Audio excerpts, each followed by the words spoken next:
Friends, welcome to கேபிஸ் cooking vlog. இன்றைக்கி Navaratri special day 2 பிரசாதம் மிளகு பொங்கல். இந்த மிளகு பொங்கலை ரொம்ப சிம்பிளாகவும் குயிக்காகவும் எப்படி செய்கிறதுன்னு பார்க்கலாம் வாங்க. 1 டம்ளர் பச்சரிசி, 1/2 டம்ளர் பாசிப்பருப்பு ரெண்டையும் சேர்த்து நல்லா வாஷ் பண்ணி எடுத்துக்கலாம். பொங்கலுக்கு எப்போவுமே 1 கப்பு அரிசிக்கு 3 கப்பு தண்ணி சேர்த்து நல்லா குழைவாக வேக வச்சாதான் பொங்கல் சூப்பராக இருக்கும்.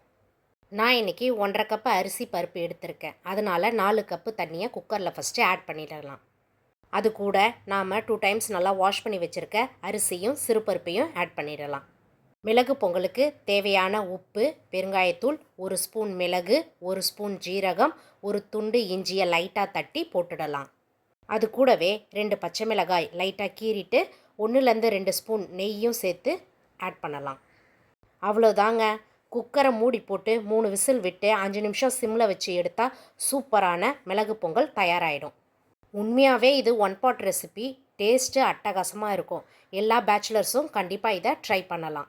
நாம் அரிசி பருப்பு கூடயே எல்லா இன்க்ரீடியன்ஸையும் ஆட் பண்ணி வேக வைக்கிறதால டேஸ்ட்டும் சூப்பராக இருக்கும். ஃபைனலாக கொஞ்சம் கருவேப்பிலை ஆட் பண்ணி மிக்ஸ் பண்ணலாம். உங்களுக்கு வேணும்னா முந்திரி பருப்பையும் வறுத்து போட்டுக்கலாம். அது ஆப்ஷனல் தான். நான் இன்றைக்கி ஆட் பண்ணலை.